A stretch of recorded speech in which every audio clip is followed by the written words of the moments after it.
ప్రపంచంతో పోటీ పడే విధంగా మన రాష్ట్రాన్ని తీర్చిదిద్దాలి.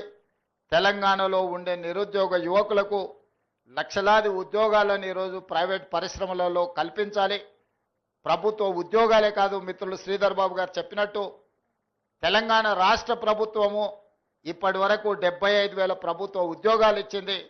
భవిష్యత్తులో ఇంకా వేలాది ఉద్యోగాలు ఇచ్చినా 30 లక్షల నిరుద్యోగ యువకులు తెలంగాణ రాష్ట్రంలో ఉన్నారు. మరి వాళ్ళందరికీ ఉద్యోగ ఉపాధి అవకాశాలు కల్పించాలంటే ప్రైవేట్ రంగంలో పెట్టుబడులను ఆకర్షించాలి. ప్రైవేట్ రంగంలోనే ఇవాళ ఐఏఎస్ ఆఫీసర్కి వచ్చే జీతం 2.5-3 లక్షల రూపాయలు. కానీ అదే ఒక ప్రైవేట్ కార్పొరేట్ కంపెనీలో ఈరోజు మనం పత్రికలలో చూస్తున్నాం, సంవత్సరానికి వాళ్ళ ప్యాకేజీలు 5 కోట్లు 10 కోట్ల రూపాయల ప్యాకేజీలు వస్తున్నాయి.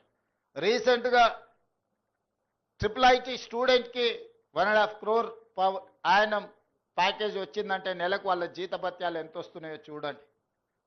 సో అందుకే తెలంగాణ నిరుద్యోగ యువకులకు ప్రభుత్వ ఉద్యోగాలతో పాటు ప్రైవేటు రంగంలో అంది వచ్చే అవకాశాలను ఈరోజు అందిపుచ్చుకోవాలి. 100 సంవత్సరాల పైగా చరిత్ర కలిగిన ఉస్మానియా యూనివర్సిటీని ఈరోజు పునరుద్ధరించడం ద్వారా పెద్ద యూనివర్సిటీలతో మనం పోటీ పడే విధంగా మన ఎడ్యుకేషన్ ఇన్స్టిట్యూషన్స్ని ఈరోజు అభివృద్ధి చేయాలనుకుంటున్నాం. అందుకే ఈరోజు తెలంగాణ ఎడ్యుకేషన్ పాలసీని అడాప్ట్ చేసుకోవాలని ఈరోజు మనం ఒక కమిటీని అపాయింట్ చేసినాం. తెలంగాణ ఎడ్యుకేషన్ పాలసీని కూడా తొందరలోనే తీసుకురాబోతున్నాం. యంగ్ ఇండియా స్కిల్స్ యూనివర్సిటీతో పాటు young India sports university, young India integrated schools, ఇవన్నీ కూడా తెలంగాణ రాష్ట్రాన్ని అభివృద్ధి చేయడానికి భవిష్యత్ ప్రణాళికల కోసం ఈరోజు తెలంగాణ రాష్ట్ర ప్రభుత్వం ముందుకు వస్తున్నది. అదేవిధంగా నిన్నమన్న సొంత రాష్ట్రంలో కానీ పక్క రాష్ట్రంలో కానీ నీటి వివాదాలకు సంబంధించి పదే చర్చలు జరుగుతున్నాయి. నేను ఈ వేదిక మీద నుంచి ఈ రాష్ట్రంలో ఉండి పక్క రాష్ట్రంలో రాజకీయ పార్టీలలో ఉన్న ప్రజాప్రతినిధులకు ఒక సూచన చేయదలుచుకున్నా, ఒక విజ్ఞప్తి చేయదలుచుకున్నా.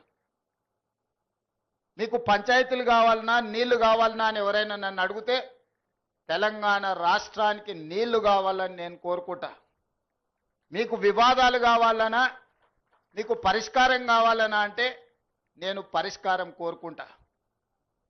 నీళ్ల వివాదం ముసుగులో రాజకీయ ప్రయోజనం పొందాలి అని మా ప్రభుత్వం మా పార్టీ భావించడం లేదు.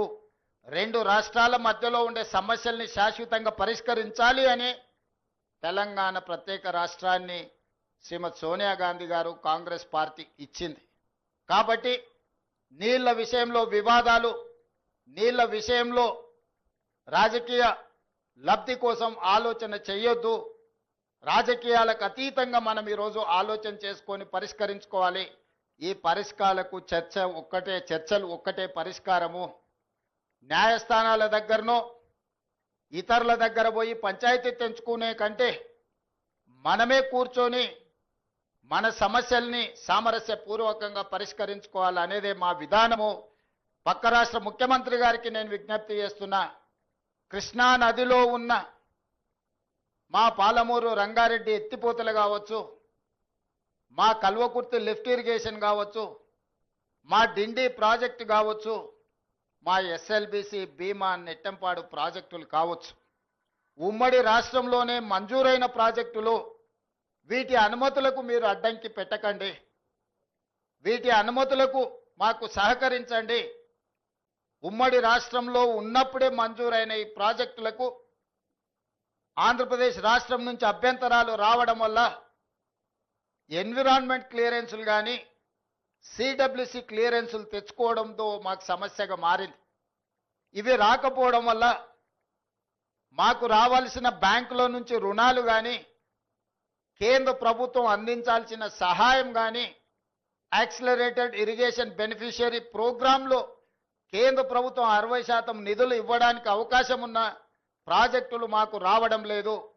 దాంతో మాకు తీరని ఆర్థిక భారం మా రాష్ట్రం మీద పడుతుంది.